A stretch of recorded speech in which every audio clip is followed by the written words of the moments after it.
안녕하세요. 저는 서울 근교에 사는 30대 후반 여자입니다. 저는 돈 5천만 원으로 유세란 유세는 다 부리는 남편놈과 시모에게 사이다 복수하고 이혼을 해버렸는데요. 서론이 길어봤자 지루하시기만 하실 테니 다 생략하고 바로 시작해 보겠습니다. 재미있게 들어주세요. 남편과 저는 회사 생활을 하며 만난 커플이었어요. 같은 회사는 아니었고 같은 건물 안에서 일을 하고 있었는데 어느 날 남편이 커피를 자꾸 주더라고요. 일주일 동안 맛있게 드시라며 커피만 주던 남편은 일주일이 지나던 날 저에게 연락처를 물어왔고 전 남편이 꽤 마음에 들었던 터라 연락처를 알려주게 되었죠. 그렇게 밖에서 밥도 먹고 차도 마시는 등 데이트를 하다 연인 사이가 되었고 적당하게 연애를 하다 결혼까지 하게 되었습니다. 그저 행복하기만 했던 결혼 생활은 생각보다 짧았고 다른 환경에서 너무나도 다르게 살아왔던 저희는 다툼이 잦아졌어요. 여보, 밥 다 먹고 싱크대에 넣으라고 했잖아. 그냥 이렇게 두고 가면 누가 치워? 밥도 내가 차리고 설거지도 내가 하는데 당신 먹은 빈 그릇도 내가 치워야 해? 내가 당신 하녀야? 어떻게 이런 기본적인 것도 안 해? 아, 진짜 깜빡했어. 치우면 되잖아.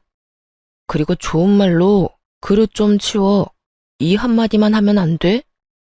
입만 열었다 하면 애국가 1절부터 4절까지 할 태세로 잔소리를 해.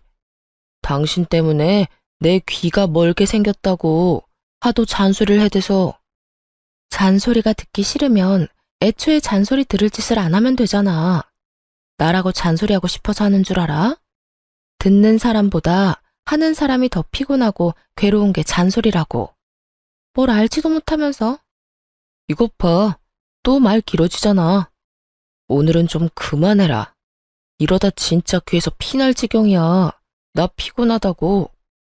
이외에도 수도 없이 많은 부분이 부딪히기 시작했고 그 이유는 대부분 남편의 기본도 되지 않은 부분들이었어요. 양말 뒤집어 벗어놓기는 기본이었고 코앞에 빨래통을 두고도 옷을 벗는 족족 아무렇게나 벗어두기도 했어요. 또 쓰레기통에 음식물을 버리기도 했고 재활용통에 쓰레기를 버리기도 하더군요. 그럴 때마다 제가 무어라 하면 그 모든 말을 잔소리라고 하며 짜증만 내게 일쑤였고 다 알아서 한다며 회피형 대답만 하고선 정작 하지 않을 때가 더 많았죠.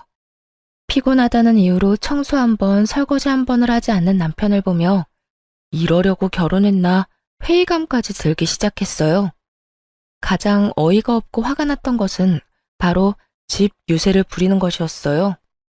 하물며 우리가 사는 집은 남편 혼자만의 힘으로 마련한 집도 아닌데 말이죠. 딱 5천만 원 더 낸 것으로 말끝마다 내 집 타령을 해대는 꼴이 참 기가 막히더군요. 역시 내 집이 최고야. 그렇지 않아? 아, 당신은 모르겠구나. 당신 명의로 된 집은 없으니까. 명의는 당신 명의라도 이 집 우리 반반 내서 마련한 거 잊었어? 왜 계속 그런 식으로 말해? 당신이 그러니까 나 기분 나쁘려고 해. 반반은 아니지. 우리 집 돈이 5천만 원 더 들어갔잖아. 조금이라도 더 많이 낸 사람 지분이 더 많은 게 당연한 거 아니야? 그러니 당연히 여긴 내 집이 맞잖아. 명의도 내 명의고 말이야. 그러니까 나한테 잘해. 자꾸 잔소리만 하면 집에서 쫓아내버린다. 잘났다 잘났어. 내가 말을 말지. 당신 편할 대로 생각해. 그렇게 생각해서 당신이 행복하다면 됐다 됐어. 초반엔 좋은 게 좋은 거라 넘겼지만 저런 일이 계속 반복되니 더는 농담으로도 들리지 않고 짜증이 확 나더라고요. 남편이 강조하는 5천만 원도 다 사연이 있었어요. 결혼을 할 당시에 모아둔 돈으로 집을 마련하기엔 턱없이 부족했던 저희는 대출을 내서 집을 마련하기로 했는데 그 사실을 양가 부모님께서 아시곤 도움을 주셨었죠. 친정에서 보태주신 돈 중 5천만 원 가량을 가전 가구를 포함한 결혼식에 필요한 비용으로 쓰게 된 것이었죠. 그래서 엄연히 말하자면 정확히 반반 결혼을 한 것이었어요. 그런 집이었지만 집을 마련할 당시 시모는 공동 명의가 아닌 남편 명의로 하라고 난리를 부려대더라고요. 아들, 명의는 당연히 네 명의로 하는 거지. 원래 집은 남자 명의로 하는 거야. 요즘 젊은 애들 공동 명의 타령들 해대는데 엄마는 절대 싫다. 네 명의로 해. 알겠지? 알겠어. 알겠다고. 당신도 괜찮지? 어? 괜찮아. 공동 명의보단 당신 명의로 하는 게 세금도 그렇고 여러모로 괜찮을 것 같네. 막무가내로 우겨대는 시모를 보며 황당하기도 했지만 그땐 이혼을 하게 될 거라곤 상상하지도 못했고 좋은 게 좋은 거란 생각을 하고 있던 터라 시모의 말에 따라 남편의 명의로 하게 되었죠. 세금 문제가 있기도 했고요. 대신 남편에게 신혼집은 엄연히 공동 명의이며 만약에 상황이 온다면 정확히 반반 나누기로 한다는 각서를 쓰게 했습니다. 하지만 남편 놈은 그깟 종이 쪼가리가 뭐가 대수냐고 생각하는 것인지 집 유세는 하늘 높은 줄 몰랐고 전 그런 남편을 보며 정이 뚝뚝 떨어지는 것을 느끼고 있었어요. 그것까지만 해도 내 발등 내가 찍었다며 결혼을 후회하고도 남을 텐데 시모까지 제 후회의 보탬이 되어주기 시작하더라고요. 시모는 우리 집을 제 집이라고 생각하는 것인지 틈만 나면 들락날락하며 사람을 괴롭히기 시작했어요. 그날도 시모는 연락 한 통 없이 집으로 들이닥쳤고 당연하다는 듯 저를 부려먹기 시작하더라고요. 어머님, 연락도 없이 무슨 일이세요? 저희가 집에 없으면 어쩌시려고요? 주말인데 너희가 어딜 가겠어? 그리고 우리 아들한텐 연락했는데 못 들었니? 네, 별말 안 했는데 들어오세요. 그런데 정말 무슨 일이세요? 무슨 일 있어요? 내 아들 집 오는데 무슨 이유가 필요하니? 우리 아들은 뭐 하니? 아, 지금 낮잠 자고 있어요. 피곤한가 봐요. 앉아 계세요. 지금 깨워볼게요. 아니야. 그냥 둬라. 피곤하면 좀 자야지. 그런데 너희 밥은 먹었니? 나는 오늘 하루 종일 뭘 제대로 못 먹었더니 배고픈데. 아, 시장하세요. 지금 바로 차려드릴게요. 그래, 그러면 간단히 쌈밥 좀 해먹자꾸나. 오리고기도 좀 굽고 양배추도 좀 찍어라.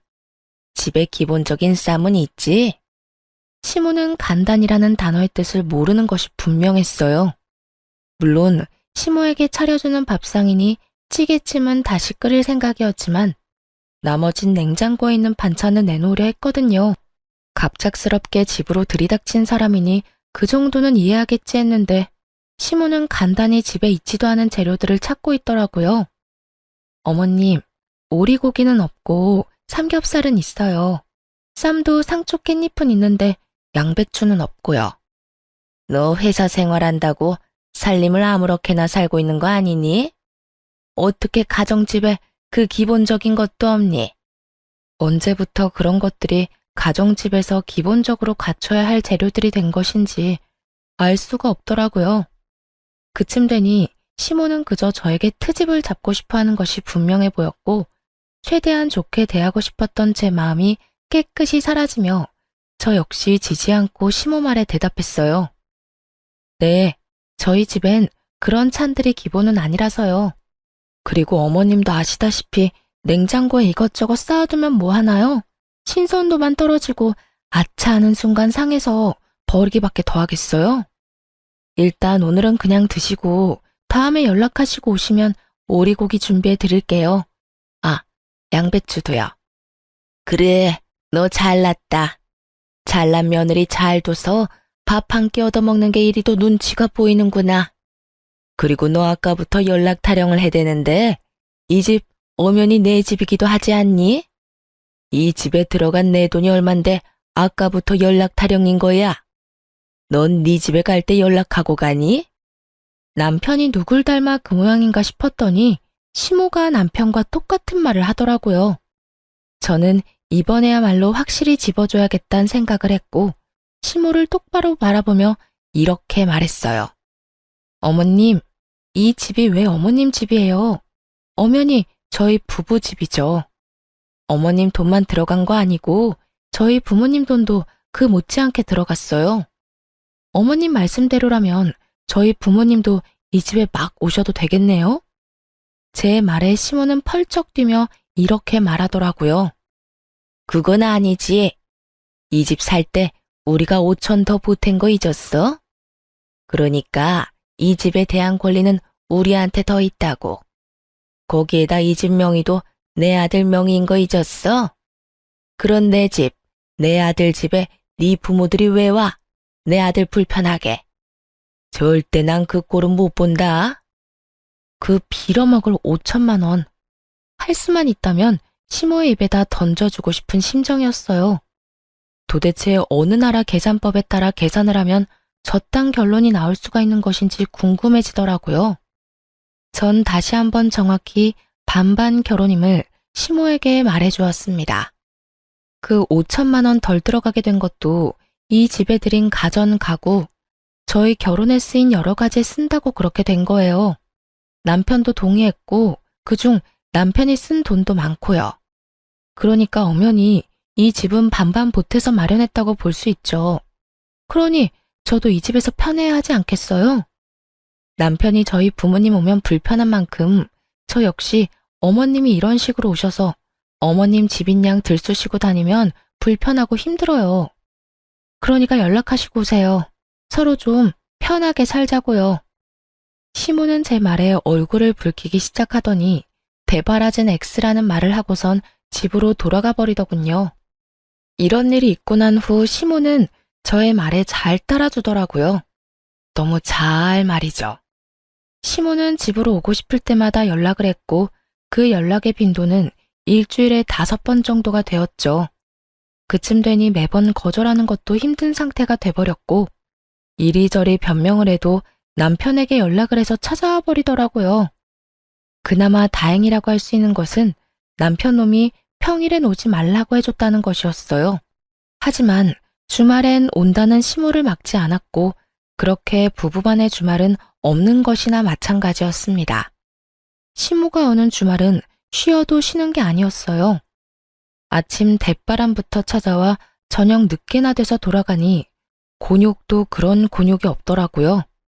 삼시세끼를 매번 다르게 차려야 하는 것은 물론이고 간식, 과일, 때론 생과일 주스까지 직접 만들어 대령하라고 하니 없는 당직이라도 만들어 회사에 출근하고 싶은 심정이었어요. 그렇게 한 달이 지나가던 어느 날 시모에게 또 전화가 왔고 언제나 그렇듯 또 오겠다고 하더라고요. 결국 전 폭발을 해버렸고 남편에게 화를 내버렸어요. 엄마, 내일 또 온대. 엄마도 많이 적적하신가 보네. 매주 이렇게 우리 집에 오는 거 보니까 말이야. 황당하더라고요. 시모가 혼자 있는 것도 아니고 시부가 버젓이 살아계시는데 적적함이라는 단어가 왜 나오는지 이유를 알 수가 없더라고요. 적적? 지금 적적하다고 했어? 아버님도 계시는데 적적하긴 뭐가 적적하시다는 거야. 아니, 당신 말대로 적적하시다고 해도 이건 아니지. 어떻게 매주마다 결혼한 아들 집에 올 수가 있어? 해도 너무하잖아. 너무하긴 뭐가 너무하냐? 외롭고 심심하면 아들 집 올 수도 있는 거지. 당신이야말로 너무한다 생각 안 해? 다른 사람도 아니고 부모님이 자식 집에 와서 시간 좀 보내겠다는데 이렇게 싫어하는 건 좀 아니지. 부모님이 한평생 우리 곁에 계시는 것도 아닌데 있을 때 잘해드려야 할 거 아니야. 돈 드는 것도 아니고 그저 집에 와서 시간 좀 보내고 싶다는데 그냥 그러려니 하고 넘어가. 그러려니? 당신 같으면 그러려니가 되겠어? 나 지난 한 달 동안 주말에 단 하루도 못 쉬었어. 하루가 뭐야? 깨어있는 시간 내내 제대로 쉬지도 못했다고. 당신만 회사 다니니? 나도 회사 다녀. 나도 일하는 사람이라고.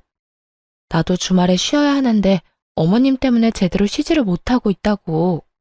그런데 그러려니? 말이면 다인 줄 알아? 좀 적당히 좀 해, 적당히. 무슨 여자가 입만 뗐다 하면 말이 길어져? 적당히 할 줄을 몰라? 내가 일해서 엄마 온다고 할 때마다 그냥 오라고 하는 거야. 엄마라도 와야 당신이 조용하니까. 그제야 남편 놈이 죽어라 시모를 집에 오게 한 이유를 알겠더라고요. 아니, 잔소리를 하고 싶어서 하는 사람이 세상 천지 어디에 있나요? 다들 알다시피 잔소리를 듣는 사람도 피곤하겠지만 잔소리를 하는 사람도 그 못지않게 피곤하고 감정이 상하는데 남편은 전혀 그런 생각은 하지도 않고 그저 제 잘못으로 몰아가고 있더라고요. 뭐? 당신 지금 그걸 말이라고 해? 내가 틀린 말 했어. 당신 잔소리 심하게 하잖아. 그러니까 우리 엄마 오는 게 싫으면 잔소리 좀 하지 마. 그러면 우리 엄마 보고 오지 말라고 할 테니까. 남편은 도리어 저에게 화를 내며 저만 이상한 사람으로 몰아갔고 저는 이런 순간마다 이혼이라는 단어가 절로 떠오르게 되었어요. 하지만 그때마다 이런 걸로 이혼까지 해야 하나 하는 생각이 들기도 했고 바보 같은 미련 때문에 이혼을 쉽사리 결정할 수도 없었어요. 그렇게 피곤한 일상을 보내던 어느 날 친정 부모님께서 연락이 왔더라고요. 딸, 어디야? 집이야? 엄마, 나 집인데 왜? 오려고? 아빠랑 볼일 보러 나왔는데 마침 근처라서 잠시 들려도 될까 해서 전화했지. 너희한테 줄 것도 있고 해서 말이야. 혹시 피곤하니? 아니, 피곤하기는. 얼른 와요. 기다리고 있을게. 집으로 오신 부모님은 양손 가득 먹거리와 함께 영양제 등 몸에 좋은 것들을 사가지고 오셨고 전 이런 부모님을 그냥 보내기가 싫어 식사를 하고 가시라고 했어요.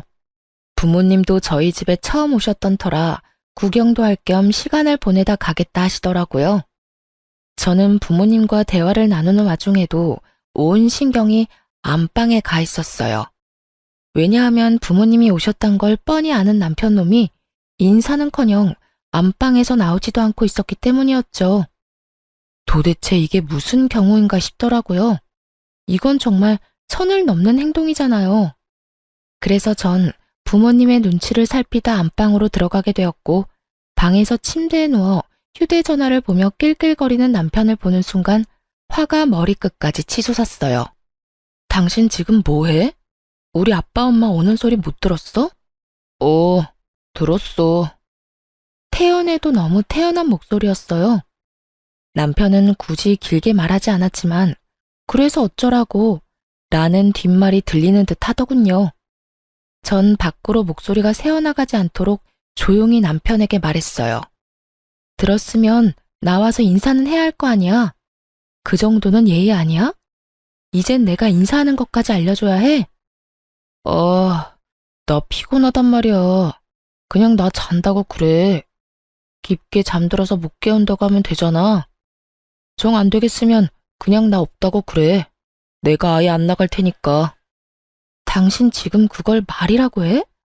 아무리 피곤해도 우리 아빠 엄마가 왔는데 인사도 안 할 수가 있어. 불편한 걸 어떻게 해? 나 불편한 거 싫단 말이야. 주말엔 마음 편히 쉬어야 평일에 또 열심히 일할 거 아니야. 근데 오셨으면 주실 것만 주시고 가면 되지. 식사는 또 왜 하고 가신다는 거야? 아니, 애초에 주말에 찾아오신 거부터 좀 아니지. 너 진짜 말 다 했어? 네 엄마가 주말마다 찾아와서 삼시세끼 다 먹고 가는 건 되고 우리 부모님은 아예 와서도 안 된다는 이 말이니? 딸이랑 아들이랑 같아? 딸은 시집가서 출가 외인 아니냐. 여전히 침대와 한몸이 되어 입만 살아 움직이는 남편을 보는데 머리털을 다 뽑아주고 싶었어요. 이기적인 논리로 개소리를 하는 남편에게 하고 싶은 말은 많았지만 이야기가 더 길어지면 밖에 계신 부모님이 눈치를 채실 것 같더라고요. 그래서 전 남편을 두고 방에서 나왔고 부모님께는 남편이 피곤하다며 대충 얼버무렸습니다. 아, 남편이 많이 피곤한가 봐. 요즘 회사 일이 바빠서 오늘 아침까지 집에서 일하다가 좀 전에 잠들었거든. 그래서 그런지 깨워도 못 일어나네. 그냥 자게 두고 우리끼리 맛있는 거 먹자. 나중에 일어나면 전화하라고 할게. 아유, 전화도 됐어. 피곤하면 자야지.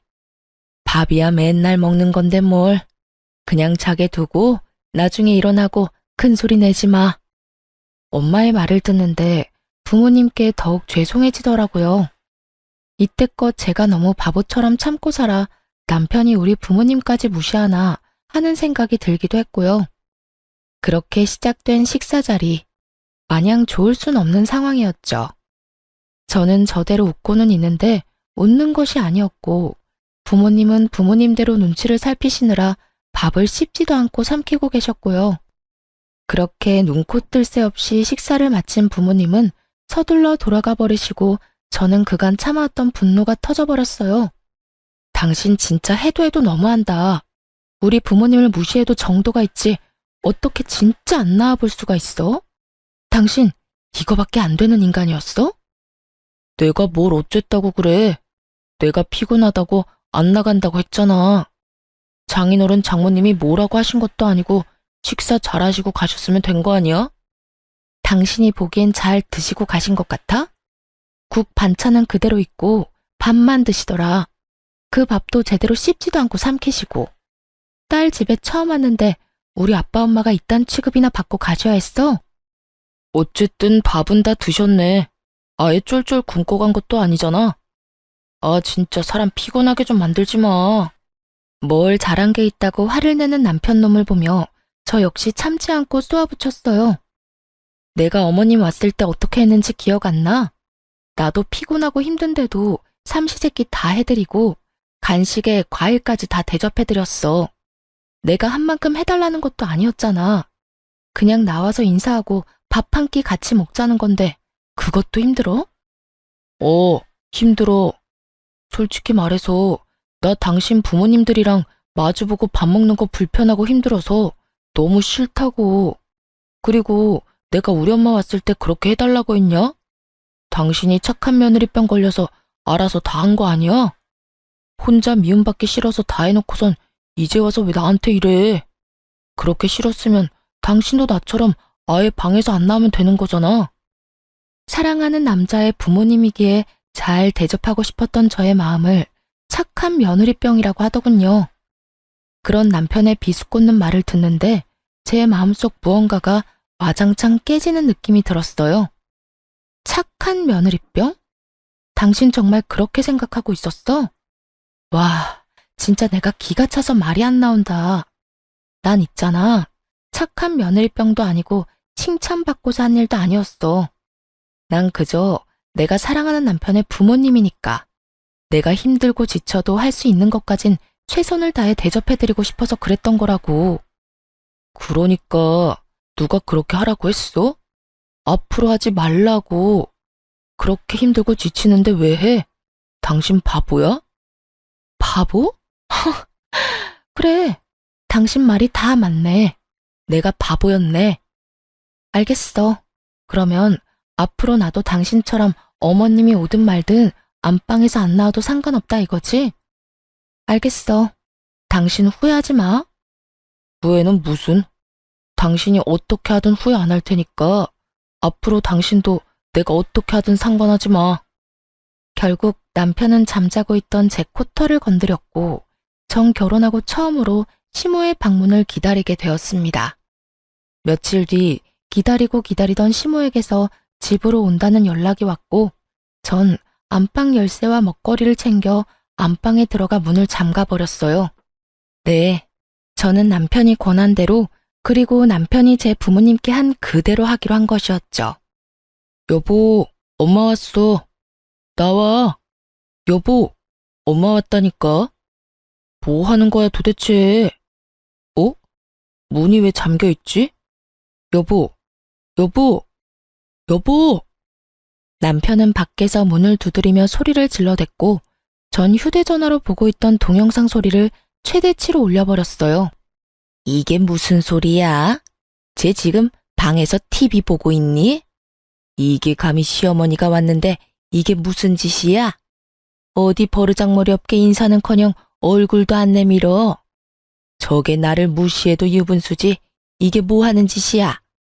시모는 노발대발하며 갖은 험한 말들을 쏟아내고 있었고 남편 역시 자기가 한 짓은 기억나지도 않는 것인지 지치지도 않고 문을 두드리더군요. 그렇게 1시간쯤 지났을까요? 시모가 이를 바득바득 깔며 이렇게 말했어요. 내가 가만히 있을 줄 알아? 두고 봐 너. 시모가 돌아가는 소리가 들리고 문을 열고 거실로 나갔더니 남편놈이 씩씩거리며 저를 쏘아보더라고요. 당신 미쳤어? 이게 뭐 한 짓이야? 뭐 하는 짓이긴 다 당신한테 배우고 당신이 시킨 대로 하는 짓이지. 뭐? 당신이 그랬잖아.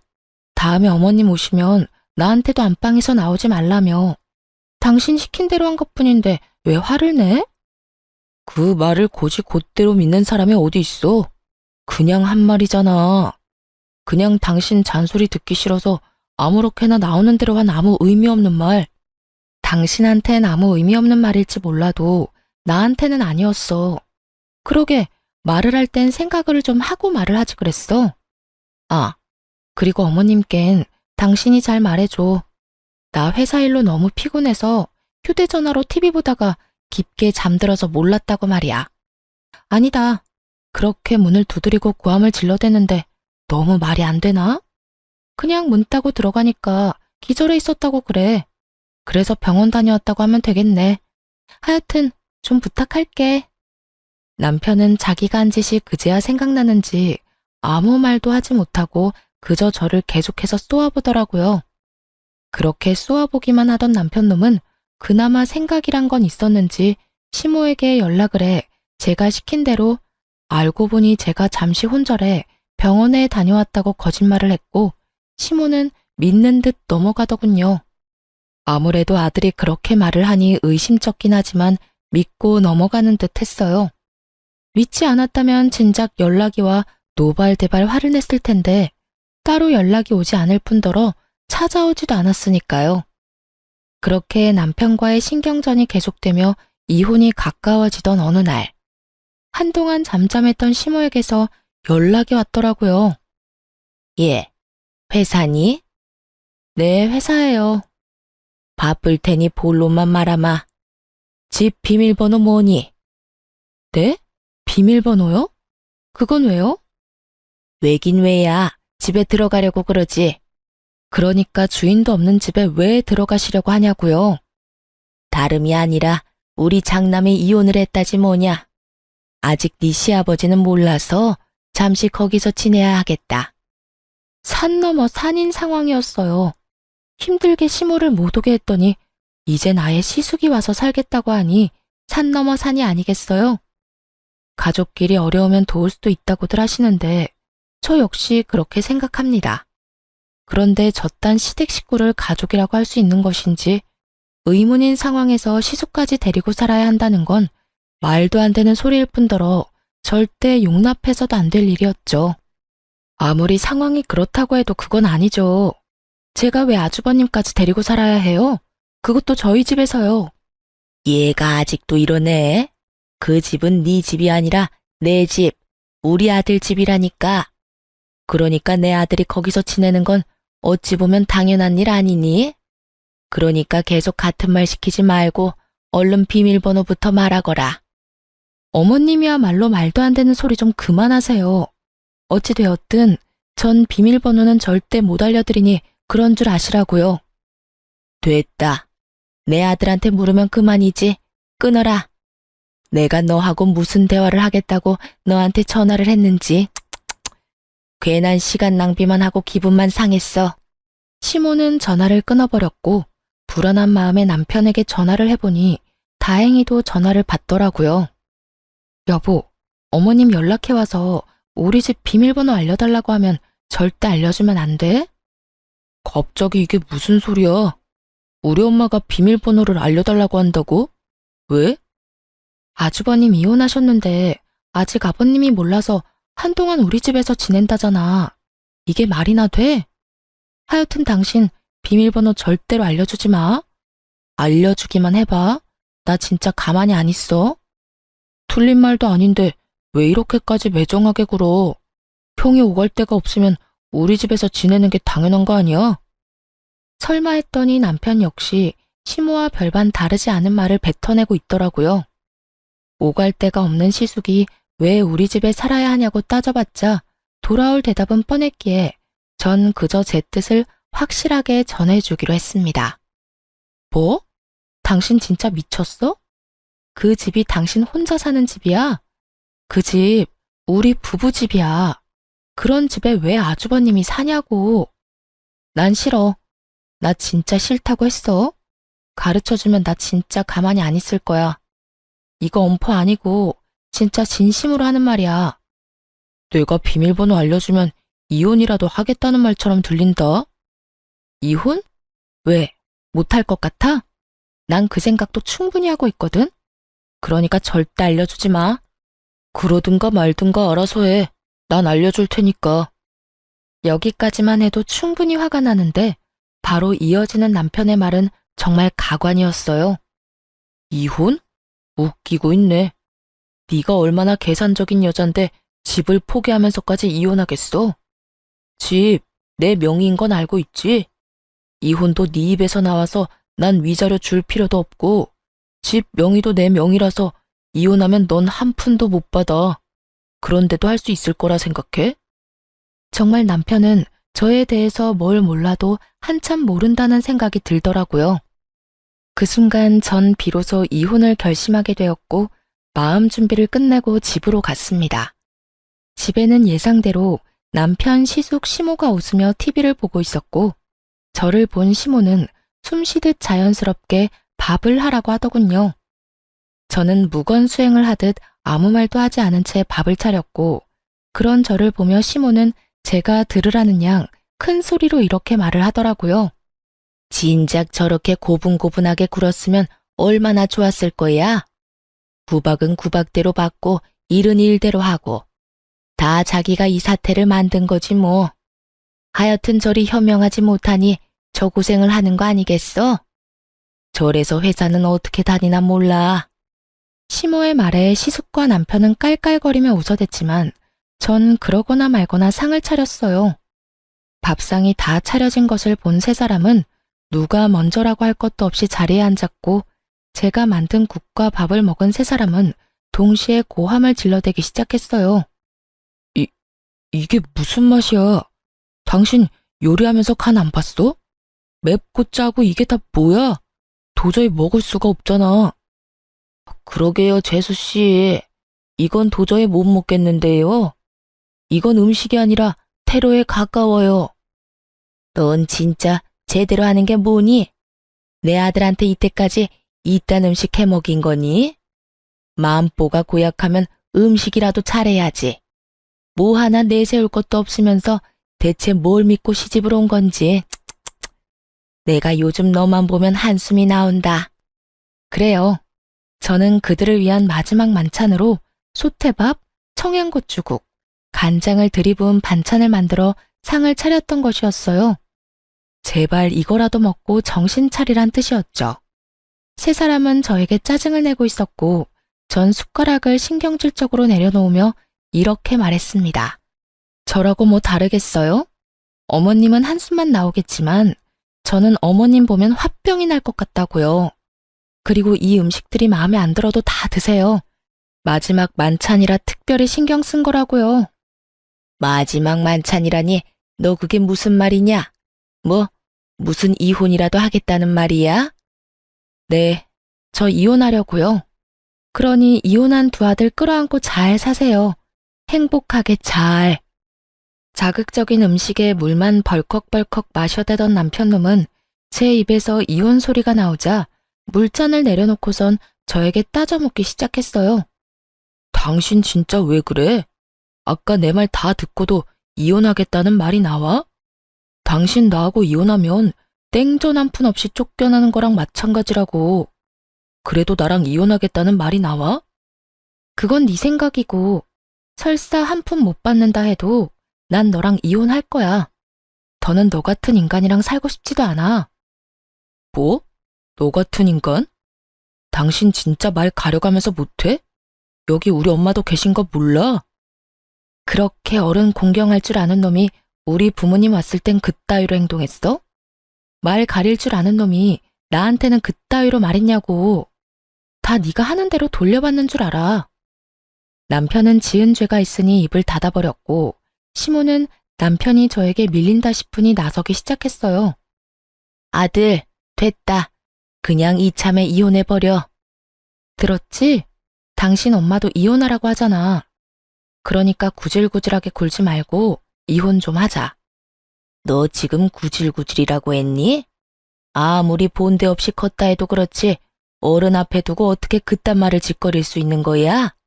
제가 본데 없이 컸으면 어머님은 아들을 얼마나 엉망으로 키웠길래 둘 다 저 모양 저 꼴이에요?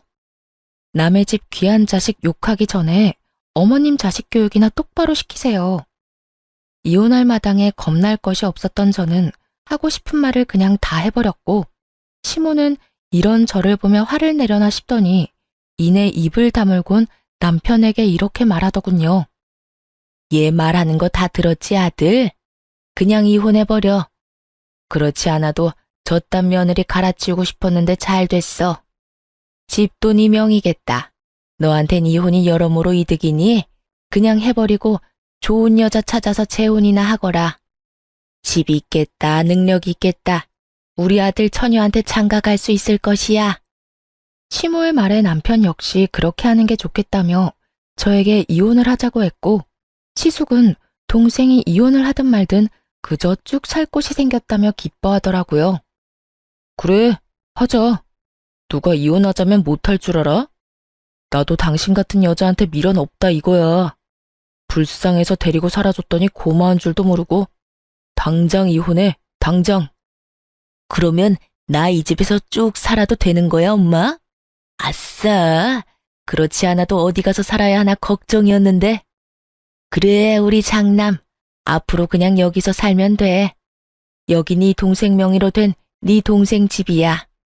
이혼해도 명의가 네 동생 거라 아무 상관없어. 그러니까 여기서 새 출발해. 이렇듯 파렴치하게도 기뻐하는 새 인간에게 그들에겐 잔인하지만 저에게는 즐거운 진실을 알려주고 싶었지만 우선 즐기게 두기로 했습니다. 일단 그들은 세 사람인 반면에 저는 혼자이기도 했고 희망과 꿈이 클수록 절망도 클 것이라 생각했기 때문이죠. 저는 짐을 싸 친정으로 갔고 친정에서 이혼을 진행하게 되었어요. 빨리 이혼하고 싶어 이혼 노래를 부르던 남편놈과 시댁 것들은 이혼이 진행되면 될수록 얼굴이 사색이 되어가더군요. 그 이유는 자신들의 뜻대로 되는 것이 단 하나도 없었기 때문이었어요. 저는 남편이 각서를 쓴 다음 날 바로 공증을 받았을 뿐만 아니라 만일을 대비해 녹음까지 해놨었죠. 온전히 자신의 것이라고 믿어 의심치 않았던 남편 명의의 아파트는 각서 내용대로 정확히 반반으로 나누게 되었어요. 거기에다 시모가 저를 부려먹은 대화 역시 통화 녹음과 문자로 보관 중인 상태였죠. 그렇게 남편과 시모는 저에게 위자료까지 주게 되었습니다. 이혼이 마무리되던 날 전 남편 놈은 눈물까지 고인 눈으로 저를 노려보더라고요. 그러다 울겠다. 지금 안 울게 생겼어? 아파트에 위자료까지. 생각지도 못한 돈이 너한테 다 들어가게 생겼는데. 생각지도 못했다는 사실이 난 놀랍다 놀라워. 내가 보탠 돈이 있는데 그깟 명의 하나 때문에 다 네 몫이 될 거라 생각했어? 착각도 그 정도면 병이고 욕심이 과하면 탈이 나는 법이야. 그러니까 앞으론 그딴 심보 버리고 착하게 좀 살아라. 전 남편은 끝까지 저를 노려봤고 전 콧노래를 부르며 이혼을 할 수 있었습니다. 저의 복수는 이것이 끝이 아니었어요. 오히려 이제부터가 시작이었죠. 전 이혼을 진행하며 전 시부에게 전화를 걸어 전 시숙을 이혼 사실과 함께 전 남편과 이혼하게 된다는 사실 역시 알리며 이혼 사유에 대해 낱낱이 밝혀버렸어요. 시부는 머리 끝까지 화가 나 집을 살 때 보태주셨던 모든 돈과 지원을 끊어버림과 동시에 세 사람을 집에서 쫓아내버리고 전 시모와 이혼을 진행 중이라고 하더군요.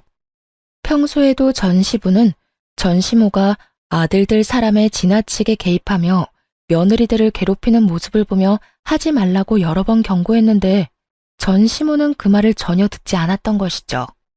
알고 보니 전 시숙 역시 전 시모의 개입 때문에 이혼을 하게 되었고 저 역시 비슷한 이유로 이혼을 하게 되었으니 더는 그런 전 시모와 함께 살고 싶지도 살 이유도 없다고 하시더라고요. 전 시모가 이혼할 처지에 놓이자 전 남편이 급했는지 전화가 다 왔더라고요.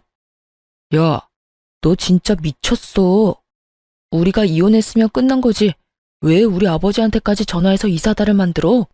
지금 너 때문에 우리 엄마까지 이혼하게 생겼다고. 어떻게 책임질 거야? 그렇지 않아도 아버님께서 그러시더라. 집에서도 쫓겨났다며? 어떡하니? 셋 다 돈도 없을 텐데 집에서도 쫓겨났으니 이제 오갈 데 없는 거지꼴이겠네. 너 지금 말 다 했어? 왜? 내가 틀린 말 했어? 맞잖아. 오갈 데도 없는데 돈도 없으면 그게 거지지. 거지가 뭐 별건가? 나한테 이럴 시간에 저렴한 월세방이라도 찾아봐. 나이 지긋한 네 엄마하고 이혼한 네 형이랑 언제까지 밖에서 살 수는 없을 거 아니야. 이게 다 누구 때문인데 네가 감히 그딴 말을 해. 네가 우리 아버지한테 다 이르지만 않았어도 우리 신세가 이렇게까지 처량해질 일도 없었거든. 야, 입은 삐뚤어졌어도 말은 좀 바로 하자. 일이 이렇게 된 건 너랑 네 엄마 때문이야. 네 형도 한몫하기도 했고.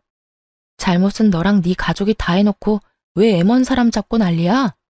하긴 지금까지 이 모양 이 꼴이니 아버님이 자식까지 다 내쫓아버렸겠지. 안 봐도 뻔하다.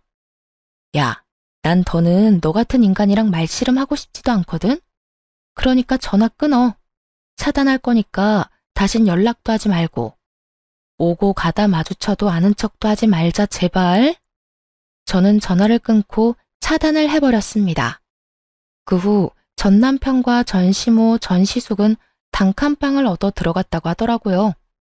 이혼한 전 시모와 이혼한 아들 둘이 한 집에서 오손도손 잘 살아가는 꼴이 참 볼만하다 싶었네요.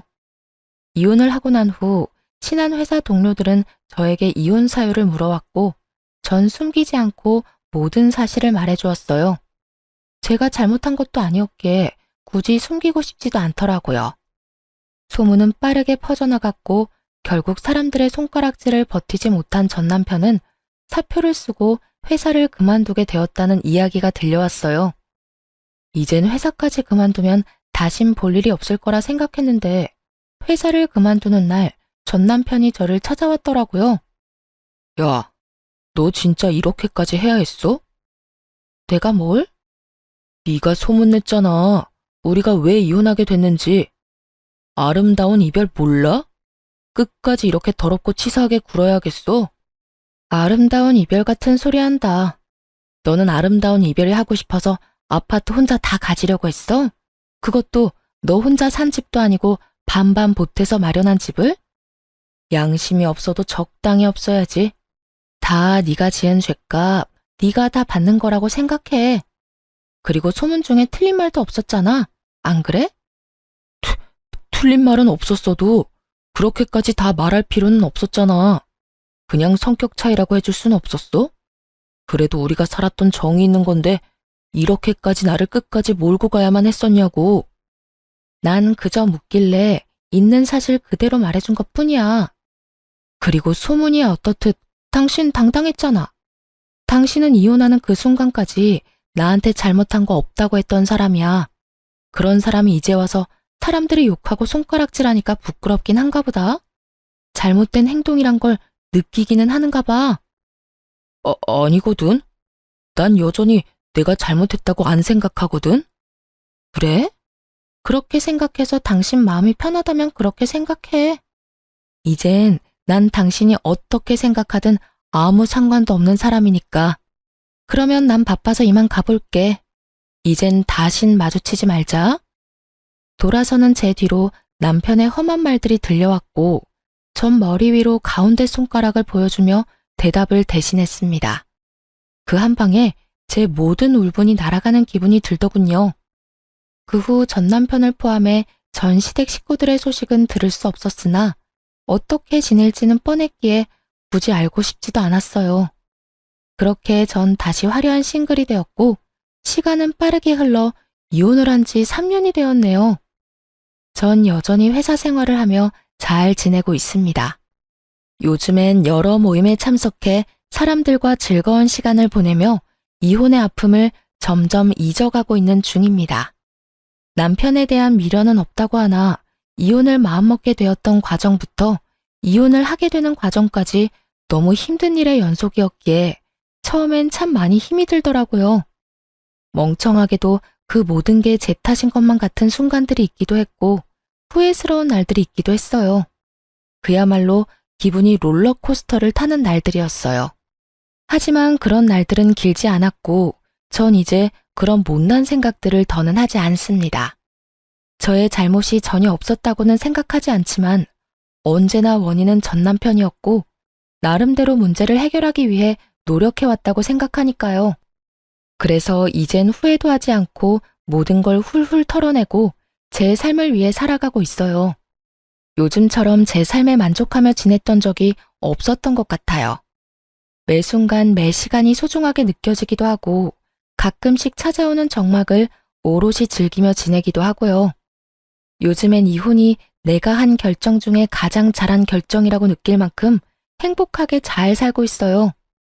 혹시 사연을 듣고 계신 분들 중에 저처럼 남편과 시댁 때문에 이혼을 고민하고 있는 분이 계시다면 이런 말을 해드리고 싶어요. 이혼 쉬운 결정이 아닌 것은 분명합니다. 저 역시도 그런 말도 안 되는 상황에서도 꽤 긴 시간 이혼에 대해 고민했고 쉽사리 결정하지 못했던 것이 사실이니까요. 그런데 돌이켜보니 그 모든 순간들이 결코 저를 위한 시간들이 아니었더라고요.